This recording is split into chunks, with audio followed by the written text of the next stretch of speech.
ಕೇಂದ್ರ ಸರ್ಕಾರದಿಂದ ಅನುಷ್ಠಾನಗೊಂಡಿದೆ. ನೀಲಾವರದ ಗೋಶಾಲೆಯಲ್ಲಿ ರಾಜ್ಯದ ಮೊದಲ ಗೋಮಯ ಆಧಾರಿತ ಬಯೋವಿದ್ಯುತ್ ಘಟಕ ಸ್ಥಾಪನೆಗೆ ಸಿದ್ಧತೆ ನಡೀತಾ ಇದೆ.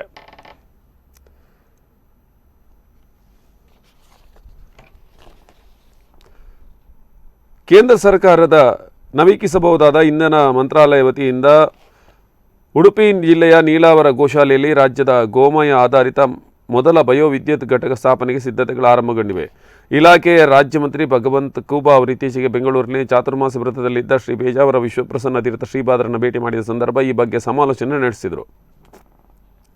ಗೋಮಯವನ್ನು ಬಳಸಿಕೊಂಡು ವಿದ್ಯುತ್ ತಯಾರಿಯು ಭವಿಷ್ಯದ ಭರವಸೆ ಇಂಧನ ಮೂಲವಾಗಿದ್ದು, ಇದರಿಂದ ಗೋರಕ್ಷಣೆ ಕಾರ್ಯಕ್ಕೆ ಬಲಬಂದಾಗುತ್ತದೆ.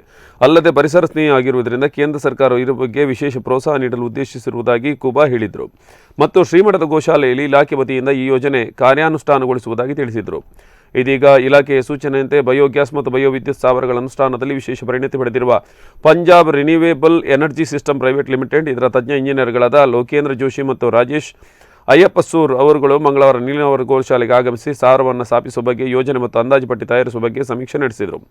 ಇಲ್ಲಿ ಈಗ ಇರುವ ಗೋವುಗಳ ಸಂಖ್ಯೆ ಮತ್ತು ಭವಿಷ್ಯವನ್ನು ದೃಷ್ಟಿಯಲ್ಲಿಟ್ಟುಕೊಂಡು ಕನಿಷ್ಠ 5,000 ಹಸುಗಳ ದಿನಮಯಿ ಗೋಮಯವನ್ನು ಅಂದಾಜಿಸಿ ಯೋಜನೆ ಸಿದ್ಧಪಡಿಸಲಾಗುತ್ತಿದೆ. ಇವುಗಳಿಂದ ಕನಿಷ್ಠ ಅಂದಾಜು ದಿನವೊಂದಕ್ಕೆ 1,200 ಯೂನಿಟ್ ವಿದ್ಯುತ್ ಉತ್ಪಾದಿಸಲು ಸಾಧ್ಯವಿದ್ದು, ಜಿಲ್ಲೆಯ ಜನತೆಯ ಉಪಯೋಗಕ್ಕಾಗಿ ವಿದ್ಯುತ್ ನಿಗಮದೊಂದಿಗೆ ಒಡಂಬಡಿಕೆ ಮಾಡಿಕೊಂಡು ಮಾರಾಟ ಮಾಡಬಹುದಾಗಿದೆ.